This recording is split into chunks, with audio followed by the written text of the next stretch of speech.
معزز سامعین کرام، آپ سن رہے ہیں دیار اردو چینل پر مستنصر حسین تارڑ کی کتاب راغ۔ مسز برٹن نے اسے ایک اندھیرے سے کمرے میں پیار سے دھکیلا اور لائٹ آن کر دی۔ پردے کھچے ہوئے تھے۔ صوفے پر بیٹھتے ہی وہ اس کے کل سپرنگوں کی تعداد جان گیا اور ایک اور بو کو جان گیا جو اس ماحول کا ایک حصہ تھی۔ وہاں متعدد بلیاں تھیں۔ وہ دکھائی نہیں دیتی تھیں بلکہ سنائی دیتی تھیں، اور شاید ان کے ٹوائلٹ کی بو تھی جو اس ماحول کا ایک حصہ تھی۔ میں اسے بلاتی ہوں۔ مسز برٹن پرمسرت ہاتھ ملتی لڑکتی ہوئی چلی گئی۔ تقریباً 15 منٹ کے بعد وہ تشریف لائے، ڈریسنگ گاؤن میں ملبوس، سگار کے مختصر کش لگاتے اور دھوئیں کے مرولے بناتے، اور مسز برٹن کے کندھے پر ہاتھ رکھے۔ بابو راؤ پٹیل: کیوں مشیل، تمہیں میری خوبصورت لڑکی پسند آئی؟ مشاہد کو بجلی کی ننگی تار نے چھو لیا۔ وہ ہکلا گیا۔ کون؟ مسز برٹن، اور کون؟ اسے میں ہمیشہ مائی بیوٹی کہتا ہوں۔ کیوں ڈارلنگ؟ اور مائی بیوٹی مسکرا رہی تھی، اور ایک عجیب شان کے ساتھ، ایک عجیب پرمزہ وقار کے ساتھ۔ اس کے دانت یقیناً نکلی تھے، اور وہ بھی جھڑنے کو تھے، لیکن وہ بڑھاپے کے باوجود بہت چوکس اور خبردار تھی، صحت مند اور پھرتیلی۔ ٹوٹنگھم کے مرکزی چوک کے بس اسٹاپ پر کھڑے ہوئے، ان دونوں نے ایک ہی لمحے میں ایک دوسرے کی طرف دیکھا۔ دونوں اپنا رد عمل طے نہ کر سکے، اور ایک جھجک آمیز مسکراہٹ سے ایک دوسرے کو دیکھتے رہے۔ پھر بابو نے پہل کی اور وہ اس کے قریب آ گیا۔ Hello Michel. ہیلو۔ سیال آنکھیں ان کے درمیان بہہ رہی تھیں، اور وہ مخالف کناروں پر کھڑے تھے۔ فاطمہ حائل ہو چکی تھی، اور وہ گئے وقتوں کے جذبوں کی راکھ پر کھڑے تھے، اپنے طرز تخاطب کو حدت دینے کی ناکام کوشش کرتے ہوئے۔ بہت سا پانی بہہ چکا تھا اس سفید بینچ کے عقب میں بہتے ہوئے، ٹرینڈ کے پلوں کے نیچے سے۔ لانگ ٹائم ٹو سی۔ ہاں، میں مصروف رہا۔ اور تم کیسے ہو؟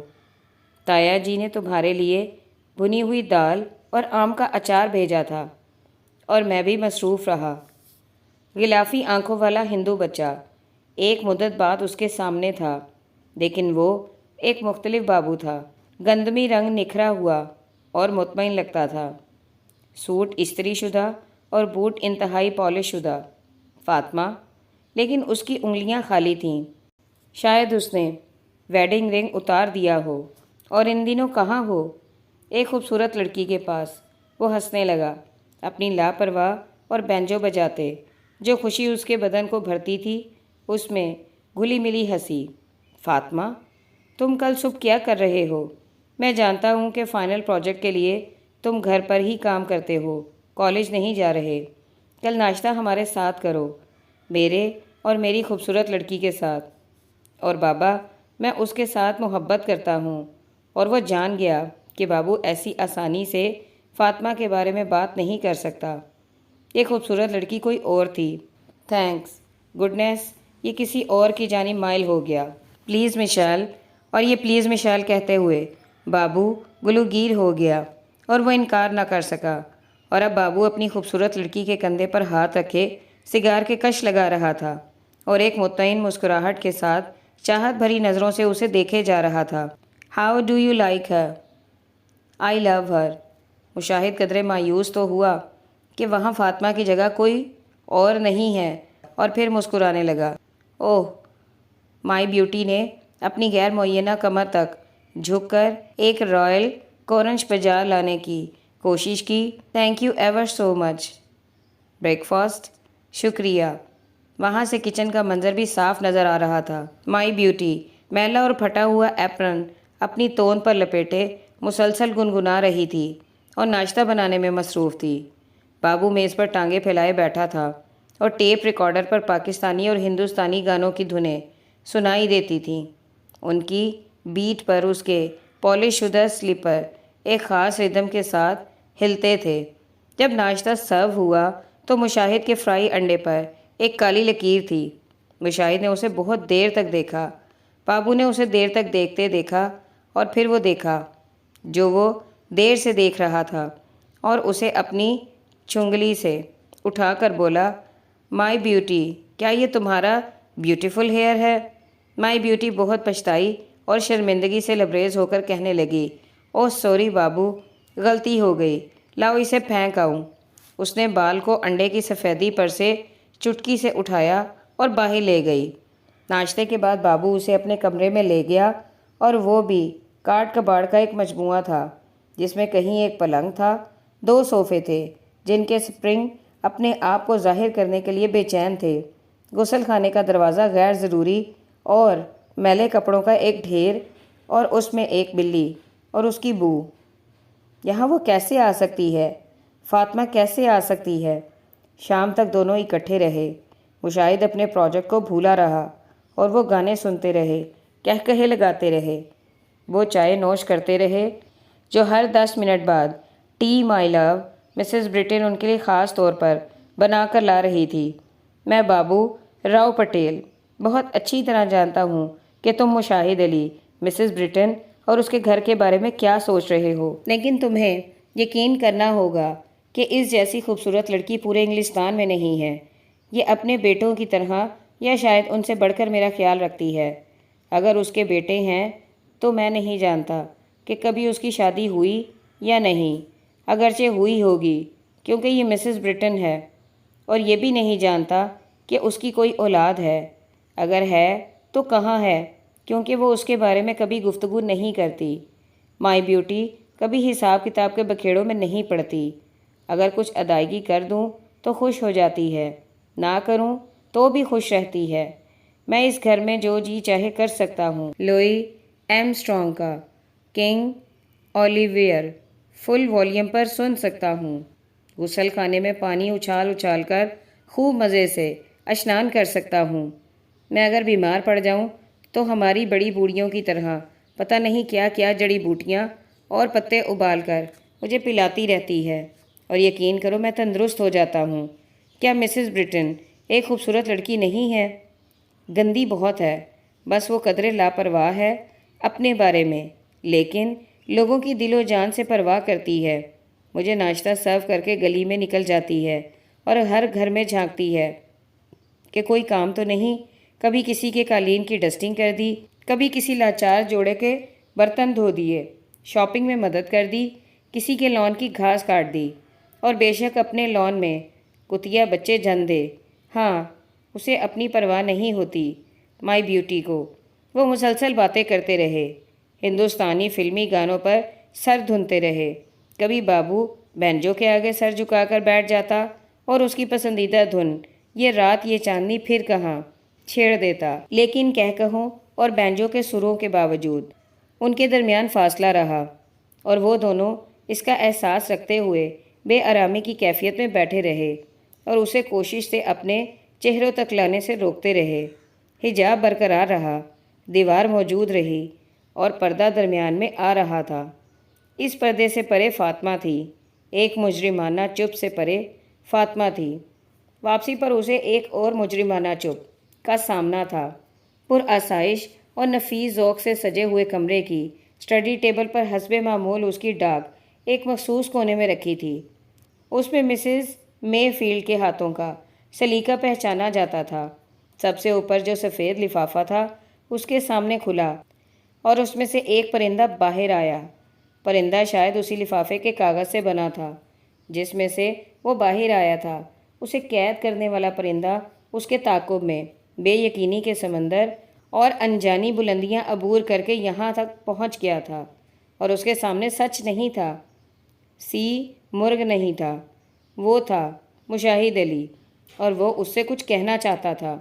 کل رات روشن دان کے سامنے جھولتے ہوئے، کاغذی پرندے کے سامنے پیانو بجاتے ہوئے پہلی حرکت ہوئی، ایبارشن کا راستہ دشوار نہیں، لیکن میں اسے رکھنا چاہتی ہوں۔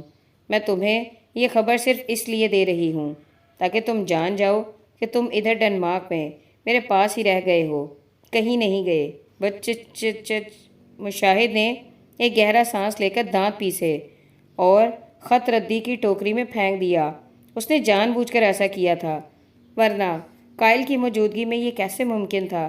ردی کی ٹوکری میں صرف ایک پرندہ تھا، یا شاید ایک اور چھوٹا سا پرندہ تھا۔ اور دونوں گیلے اور مڑے تڑے تھے۔ پیانو اور پرندے کی قید سے فرار ممکن نہ تھا۔ اگلے اتوار اور پھر اس سے اگلے اتوار بھی مشاہد اس بدبودار سیلن زدہ گھر میں تھا، لیکن اس کی بدبو کم ہوتی جا رہی تھی۔ وال پیپر کی رنگت بھی بہتر ہو گئی، صوفے کے اسپرنگ بھی کم آواز ہو گئے، اور اگر ان میں گھاس آنکھوں تک سرسراتی تھی تو یہ گھاس کی مرضی تھی، سرسراتی رہے۔ یوں بھی پہلے دن کے علاوہ اس کے فرائی انڈے پر کبھی کوئی سیاہ لکیر دکھائی نہیں دی تھی۔ مسز برٹن کے ماتھے پر بھی اس نے کبھی کوئی شکن نہ دیکھی تھی، اگر دیکھی تو صرف اس کے پہناوے پر، جہاں شکنوں کے سوا اور کچھ نہ تھا، اور اس کے دل میں بے وجہ محبت کے سوا کچھ نہ تھا۔ مشاہد اسے ہمیشہ مسز برٹن کہہ کر مخاطب کرتا تھا، لیکن ایک روز اس نے سوچا کہ مائی بیوٹی کہنا زیادہ آسان ہے۔ اوپر ایک صاف آسمان میں نمکین سمندری ہوا کے دوش پر آبی پرندے ایک ٹھہراؤ کی کیفیت میں دکھائی دیتے تھے۔ دھوپ میں، انگلستانی دھوپ میں، جو برائے نام حدت تھی، اسے پانی کی قربت ختم کر رہی تھی، اور مشاہد کپ کپا رہا تھا۔ اسے بھاری ولیز پہن کر آنا چاہیے تھا۔ کلف اور سائن سیلنگ بوٹ کے بادبان تھامے نامعلوم سمندروں کے سفر پر نکلنے والے قدیم جہاز رانوں کی سنجیدگی چہروں پر طاری کیے افق پر نظریں جمائے کھڑے تھے، جیسے تصویر کھنچوا رہے ہوں۔ کلف اس کی تازہ ترین لینڈ لیڈی مسز مے فیلڈ کا بیٹا تھا۔ اس کی بطور لاجر آمد سے پیشتر وہ ایک بہت نپی تلی اور روکھی سوکھی انگریزی زندگی گزار رہا تھا۔ ایک پکا صاحب، نائٹ اپر لپ، آئی سے اولڈ بوائے، جالی گڈ، وٹ روٹ اور سپورٹس کار، گاف اور 2 پائنٹ بیئر ہر ہفتے کی شام۔ مشاہد نے کلف کے لیے وہی کیا جو 4 برس پیشتر کوکی نے کیا تھا، یعنی اسے باقاعدہ جینٹل مین بنایا، بہت سے راستے دکھائے اور زندگی سے آشنا کیا۔ سائن کلف کا بچپن کا سویٹ ہارٹ تھا، اور اس کا کام چپ رہنا تھا۔ وہ اتنا کم گو تھا کہ اس پر بار بار گونگا ہونے کا شبہ ہوتا تھا۔ بہت ہوا تو آدھ پون گھنٹے کے بعد اور ریلی کہہ دیا۔ سیلنگ بوٹ کلف کی ملکیت تھی، اور اس سمے ویسٹ کلف کے ساحل سے 1 کلومیٹر اندر بہت روانی سے ایک خاموش سمندر پر تیرتی تھی، اور اس کے عین اوپر ٹھہراؤ میں آبی پرندے۔ مشاہد اپنی بدنی فطرت میں ایک میدانی آدمی تھا۔ دریاؤں کی قربت اسے سکون دیتی تھی، لیکن سمندر کے سامنے وہ بے آرام محسوس کرتا تھا۔ ادھر سمندر کی نمکین ہوا کی آس میں کلف سارا ہفتہ آہیں بھرتا رہتا، اور وہ نہ چاہتے ہوئے بھی ان کے سیلنگ سیشن میں شریک ہو جاتا۔ یہاں یہ چوٹی سے ایڑی تک کے پسینے کا مہینہ نہ تھا، بلکہ آگے میں تھا اور ہوا میں سردی کی کاٹ بدستور تھی۔ مئی کا مہینہ تھا۔ یہاں یہ چوٹی سے ایڑی تک کے پسینے کا مہینہ نہ تھا، بلکہ گے میں تھا، اور ہوا میں سردی کی کاٹ بدستور موجود تھی۔ اوپر ان آبی پرندوں میں کہیں یہ گیلا کاغذی پرندہ بھی تھا جو اسے نیچے بادبانی کشتی میں اپنی جانب اوپر دیکھتے ہوئے دکھتا تھا۔ وہ یقیناً وہاں تھا۔ کرسٹین نے میرے ساتھ دھوکہ کیا ہے، جان بوجھ کر۔ وہ پھر تل ملایا۔ اسے اپنا آپ ڈنمارک کے ایک تہہ خانے میں چھوڑ آنا پسند نہ تھا۔ I say old boy, what a splendid job, a degree with honours, بہت مبارکباد میری جانب سے بھی۔ سائمن بامشکل بولا، شکریہ، ہم تمہیں مس کریں گے، میں اور سائمن اور میں۔ یقیناً تم وطن لوٹ رہے ہو؟ نہیں، شاید ابھی نہیں۔ وہ وطن واپسی کے موضوع پر گفتگو نہیں کرنا چاہتا تھا۔ اور ریلی؟ سائمن نے مسرت کا اظہار کیا۔ شاید میں ادھر ہی ٹھہر جاؤں۔ آج پرنسپل نے مجھے خصوصی ملاقات کے لیے بلایا تھا۔ انہوں نے مجھے اسی کالج میں ٹیچنگ جاب کی آفر دی ہے۔ شاید میں واپس نہ جاؤں۔ سپلینڈڈ اولڈ بوائے، کلف نے سر ہلاتے ہوئے ہاتھ ملے۔ یہ تو بہت اچھی خبر ہے۔ مجھے فوراً موم کو اطلاع کرنی چاہیے کہ اس کا کرایہ دار ابھی کمرہ خالی نہیں کرے گا۔ میں اگر نہ گیا تو میں نے لینڈ لیڈیز کے ڈسپلن میں بہت زندگی گزار لی ہے۔ کلف، اب میں اپنی مرضی کے مطابق کسی فلیٹ میں رہائش رکھنا چاہوں گا۔ میں اگر ٹھہرا تو اس لیے مسز مے فیلڈ سے ابھی کچھ نہ کہنا۔ Okay docs. یہی اس کی بے آرام کیفیت کا سبب تھا۔ ایک عطا گہرائی میں کاغذ کی کشتیاں ڈوبتی تھیں اور سانس نہیں آتا تھا۔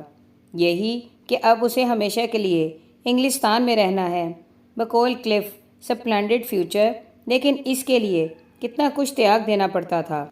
وہ یورپی رہن سہن میں آسائش محسوس کرتا تھا، لیکن چودھری اللہ داد کی وجاہت بار بار اس کے سامنے آتی تھی۔ سفید مونچھیں اب ڈھلک رہی تھیں اور نیلی آنکھیں بجھ رہی تھیں، ماند پڑ رہی تھیں۔ انہوں نے زندگی کے کسی بھی فیصلے کے لیے اسے کبھی مجبور نہیں کیا تھا۔ دباؤ ڈالنا ان کی فطرت میں شامل نہ تھا۔ وہ اپنی خفگی کا اظہار بھی نہیں کرتے تھے، صرف چند راتیں کروٹیں بدلتے گزار دیتے تھے۔ اس سیلنگ سیشن پر آنے سے پہلے ایک مختصر خط میں اس نے انہیں اپنے فیصلے سے آگاہ کر دیا تھا، ٹیچنگ جاب کی پیشکش، اور یہ کہ میں انگلستان میں اتنا عرصہ رہنے کے بعد کسی دھول آلودہ قصبے کی قربت میں، کسی نیم تاریک فیکٹری میں سارا دن اون اور سود کے غبار میں سانس نہیں لے سکتا تھا۔ وہ جانتا تھا کہ جواب کیا آئے گا، برخوردار تم نے مناسب فیصلہ کیا ہے، اللہ تعالیٰ تمہیں کامیابی دے اور صحت دے اور خوشی دے۔ ابھی ربط ختم نہیں ہوا تھا، رشتوں سے بندھی ڈوری منقطع نہیں ہوئی تھی، لیکن اس کے اندر کچھ کٹتا تھا اور اذیت دیتا تھا۔ شاید ناڑو کے کٹنے پر بچوں کو اسی اذیت میں سے گزرنا پڑتا تھا۔ سورج ذرا نیچے ہوا تو خنکی ناقابل برداشت ہو گئی۔ کلف نے کشتی کا ریڈار موڑا اور بادبان کا رخ ساحل کی جانب کر دیا۔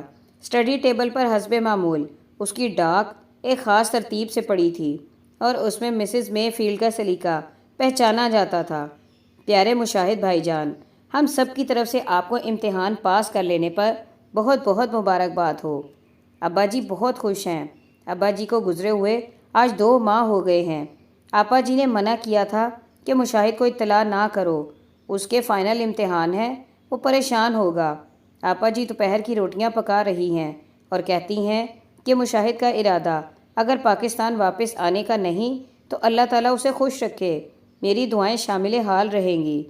باجیاں بھی سلام کہتی ہیں۔ آپ کا چھوٹا بھائی مردان علی۔ مشاہد کی آنکھیں بالکل خشک رہیں، اتنی خشک کہ چبھنے لگیں، جیسے قحط زدہ زمین میں دراڑیں پڑ جاتی ہیں۔ شروٹ فارسٹ میں بہت سارے قدیم درخت تھے۔ اس نے ایک ایسے درخت کا انتخاب کیا جس کے تنے کو وہ اپنے دونوں بازوؤں میں بخوبی سمیٹ سکتا تھا، اور پھر اس کے گلے لگ کر رونے لگا۔ 4 چیزیں ہیں جو دسمبر میں، برگیتا جھکی ہوئی دسمبر کی اس پیلی دھوپ میں جس میں لاہور کی مٹی کے ذرے معلق رہتے ہیں اور اس دھوپ کو نرم حدت کے ساتھ ساتھ ایک خاص زور دیتے ہیں، انارکلی کے فٹ پاتھ پر پیلی دھوپ میں ایک چھٹی کی صبح میں برگیتا جھکی ہوئی حد درجہ احتیاط برتتی کتاب کے زرد پڑھتے بے لوچ خستہ ورقوں پر جھکی وہ پڑھتی جا رہی تھی اور مگن تھی۔ آس پاس جو بیشتر لوگ تھے وہ بھی جھکے ہوئے تھے اور ان کے ہاتھوں میں بھی کتابیں تھیں جن پر وہ جھکے مگن تھے۔ بند دکانوں کے تھڑوں پر اور کھوکوں میں اور فٹ پاتھ پر ایک کتاب دنیا آباد تھی، جس میں چند لمحوں کے لیے بسنے کے لیے، اس کاغذی دنیا کو آباد کرنے کے لیے لوگ آتے تھے۔ ان کی نظریں کتابوں کی ترتیب پر سفر کرتی، اٹک اٹک کر چلتی، یکدم رکتی تھیں، اور وہ جھک کر نہایت دھیان اور تقدس سے کتاب اٹھا کر اسے پہلے تو جھاڑتے اور اس میں سے اٹھنے والی دھول کے بیٹھنے سے پیشتر ورق گردانی میں مشغول ہو جاتے۔ بہت کم ہوتے تھے جو ایسے ہوتے تھے جو کتاب کو چاہے وہ کتنی خستہ حالت میں ہی کیوں نہ ہو، احتیاط اور پیار سے نہیں اٹھاتے تھے۔ چھٹی کے دن انارکلی کے یہ فٹ پاتھ اور سڑک کا بیشتر حصہ پرانی کتابوں اور جرائد سے تھک جاتا اور ان پر ہمہ وقت لوگ جھکے ہوئے ملتے۔ ان کتابوں کے وپاری ایسے باشعور لوگ ہوتے ہیں جنہیں رقم سے زیادہ اس بات کی فکر ہوتی ہے کہ گاہک جس کتاب کو خرید رہا ہے وہ اس کی اہمیت سے بھی آگاہ ہے یا نہیں۔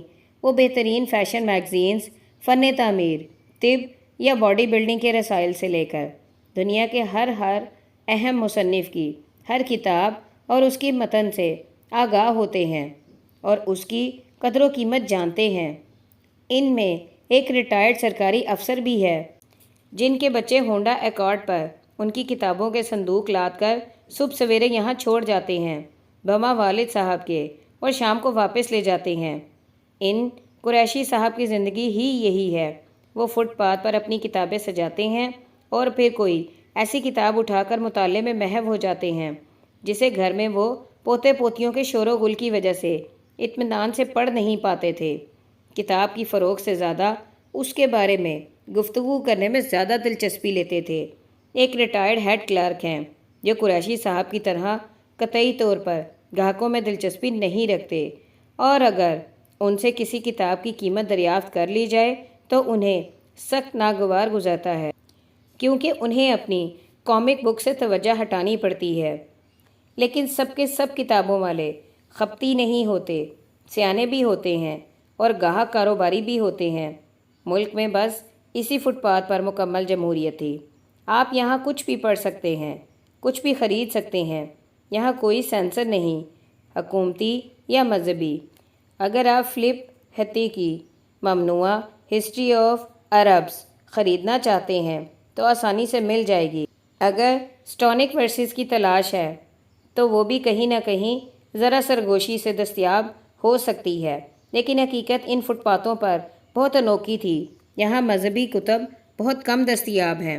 آپ کو دنیا کی ہر شے مل جاتی ہے، لیکن مذہب بہت کم ملتا ہے۔ مشاہد نے بہت آہستگی سے، کیونکہ وہ اسے چونکانا نہیں چاہتا تھا، اس کے کندھے پر ہاتھ رکھا۔ برگیتا، لیکن وہ چونک گئی اور چونکتے ہوئے ایک ہچکی بھری۔ ہاں مشاہد، وہ اس خستہ کتاب پر جھکا جس کے اوراق پر وہ جھکی ہوئی تھی۔ کیا پڑھ رہی ہو؟ جوائس کا پولیسر۔ میں نے یہ ایڈیشن کبھی نہیں دیکھا، ذرا دیکھو، اس کے ورق ٹوٹتے ہیں۔ کیسی حیران کن بات ہے کہ یہاں لاہور کے انارکلی بازار کے فٹ پاتھ پر پولیسز کا ایک یونیک ایڈیشن مل جاتا ہے، اور جوائس اس میں لاہور کا تذکرہ کرتا ہے۔